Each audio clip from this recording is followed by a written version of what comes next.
کہیں کہ ہمارا رب اللہ ہے پھر اس پر جم جائیں۔ ان پر فرشتوں کا نزول ہوتا ہے، نہ کوئی غم کرو نہ خوف، خوشیاں مناؤ جنت کی جس کا تم سے وعدہ کیا گیا تھا۔ اللہ کی ربوبیت پر اطمینان جب انسان کو ہو جاتا، میرا رب اللہ ہے، ربی اللہ، انسان کے لیے نہ کوئی کھٹکا، نہ کوئی خطرہ، نہ کوئی خوف، نہ کوئی حزن۔ جو کچھ ہو رہا ہے کس کے اذن سے ہو رہا ہے؟ اللہ کے اذن سے۔ اللہ کے اذن کے بغیر پتا تک نہیں ہلتا۔ یہ کوئی اندھا بہرا مادہ نہیں ہے جس سے مجھے کوئی خوف ہو۔ اندھا بھینسا چلا آ رہا ہو اس سے تو ڈرنے کا ہر انسان کو ڈرنا چاہیے، نہ معلوم کس کو ٹکر مار دے۔ لیکن نہیں، اس کائنات کو چلانے والا ایک سمیع و بصیر خدا ہے۔ وہ جو میرا دوست ہے، میرا ولی ہے۔ اللہ ولی الذین آمنوا یخرجہم من الظلمات الی النور۔ اللہ اہل ایمان کا ولی ہے، ساتھی ہے، پشت پناہ ہے، مددگار ہے، حمایتی ہے۔ بتائیے جسے یقین ہو جائے کہ اللہ میرا مددگار، اللہ میرا محافظ، اللہ میرا پشت پناہ، اللہ میرا حمایتی، اس کے لیے کوئی خوف ہوگا؟ اس سے کوئی ڈر ہوگا؟ میں مثال دیا کرتا ہوں ایک بہت سادہ پنجاب کے دیہات کی۔ وہ بڑا چودھری ہے اور کوئی غریب کسان ہے۔ اس غریب کسان کے جانوروں کو ہر وقت اندیشہ ہوگا چوری کا، کوئی میری بھینس کھول کر نہ لے جائے، کوئی میرا بیل کھول کر نہ لے جائے۔ لیکن جس کے بارے میں یہ سب کو معلوم ہو کہ وہ جو بڑا چودھری ہے وہ اس کا دوست ہے، اس کی بچیا کو کوئی خوف ہوگا؟ اس کی بھینس پر کوئی ہاتھ ڈالے گا؟ اسے کوئی اندیشہ ہوگا؟ نہیں۔ کیوں؟ کہ وہ بڑا چودھری، بڑا اس کا یہاں کا سردار، جاگیردار، سب کو معلوم ہے وہ میرا دوست ہے، کوئی میرے خلاف اقدام نہیں کر سکتا۔ اس دنیا میں یہ چھوٹی سی بات اگر آپ کے دلی اطمینان اور سکون کا باعث بن سکتی ہے تو ذرا تصور کیجئے۔ میں لفظ تصور استعمال کروں گا صرف اس لیے کہ اس کا ہم جس کو کہتے ہیں ادراک اور شعور کر نہیں سکتے، اگر کے ساتھ کر سکتے۔ اگر یقین ہو کہ اللہ میرا مددگار اور یقین ہو کہ اللہ ہر آن میرے ساتھ ہے، پھر کوئی خوف، کس کا خوف؟ کوئی شے اللہ سے بالا تر ہے؟ کوئی قوت اس سے زیادہ طاقتور ہے؟ کوئی اس کے ارادے کو بدلنے والا ہے؟ کوئی اس کی مشیت کے آڑے آنے والا ہے؟ یہی بات ہے جو حضور نے فرمائی۔ یہ ایمان کا حاصل ہے لب لباب، کہ دیکھو اچھی طرح اس بات کو ذہن نشین کر لو، اگر تمام انسان مل کر تمہیں کوئی نقصان پہنچانا چاہے نہیں پہنچا سکتے، مگر جو کچھ اللہ نے لکھ دیا ہو، اور تمام انسان مل کر تمہیں کوئی نفع پہنچانا چاہے نہیں پہنچا سکتے، مگر وہ شے جو اللہ نے طے کر دی۔ آپ پھر میں کہوں گا ذرا طاری کیجئے، اسے فرض کیجئے، اسے سوچئے۔ اگر اس حدیث پر ہمارا دل ٹھکا ہوا ہو تو کسی سے ڈر ہوگا؟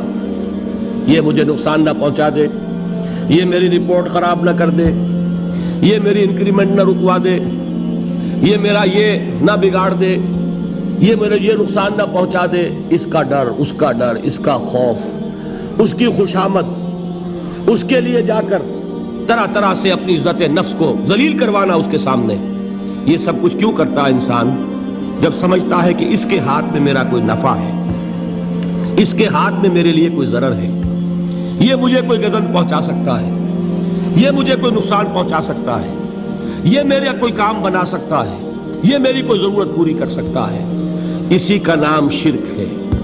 جہاں آپ نے یہ سمجھا کہ غیر اللہ کے اندر کوئی طاقت موجود ہے، وہی شرک ہے۔ بتوں سے تجھ کو امیدیں، خدا سے نومیدی، مجھے بتا تو صحیح اور کافری کیا ہے؟ شرک تو یہ ہے۔ جس پر بھی تمہیں یہ خیال ہے، کلمہ ہے یہ کلمہ سوم، لا حول ولا قوت الا باللہ، ذرا اس پر دل کو کبھی اگر آپ تصور کریں، پھر فرض کریں، دل ٹھک جائے اس پر، کوئی طاقت نہیں۔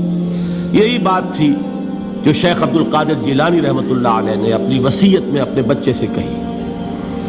11ویں دینے والے ہیں، لیکن حضرت شیخ عبد القادر جیلانی کی وصیت اور تعلیمات کو کتنے لوگ ہیں کہ جانتے ہو؟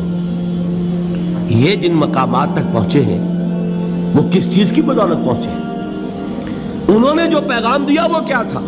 اے میرے بچے، جس طریقے سے قرآن مجید میں حضرت لقمان کی نصیحتیں جو ہے نقل کر دی گئی ہیں، میں یہ عرض کروں گا بالفرض اگر قرآن حضرت عبد القادر جیلانی کے بعد نازل ہوا ہوتا تو شیخ عبد القادر کی یہ نصیحتیں بھی قرآن میں درج ہوتی. اتنی اونچی نصیحتیں ہیں. اے میرے بچے، اس حقیقت کو ذہن نشین کر لے، لا فاعل فی الحقیقت ولا مؤثر الا اللہ.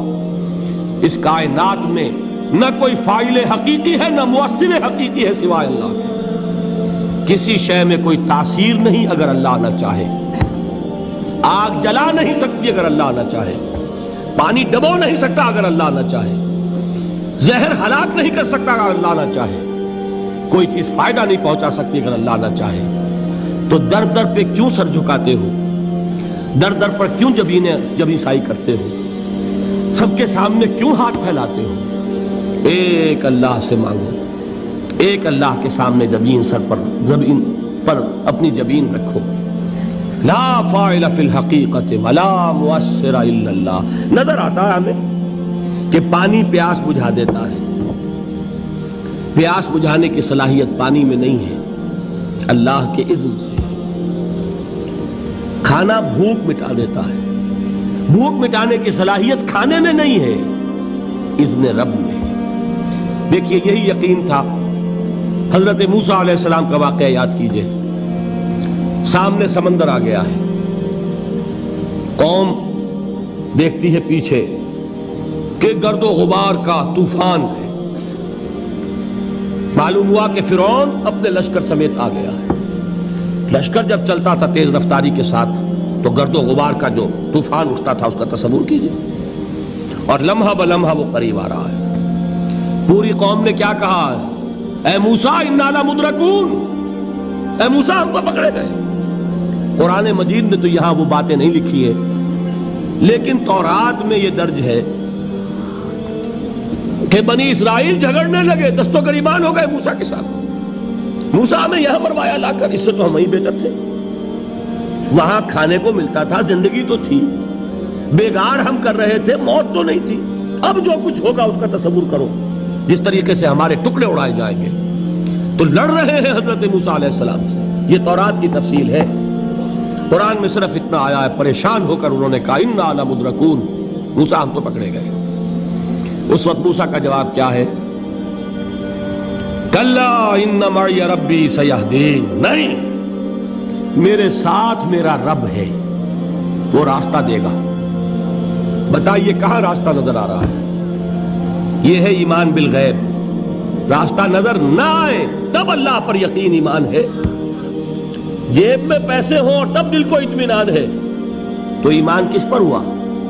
پیسے پر، اللہ پر نہیں. جب وسائل و ذرائع نہ ہو اور پھر یقین ہو کہ اللہ مسبب الاسباب ہے، وہ اسباب کا پابند نہیں ہے، وہ اسباب کا محتاج نہیں ہے، اسباب اس کے محتاج ہے.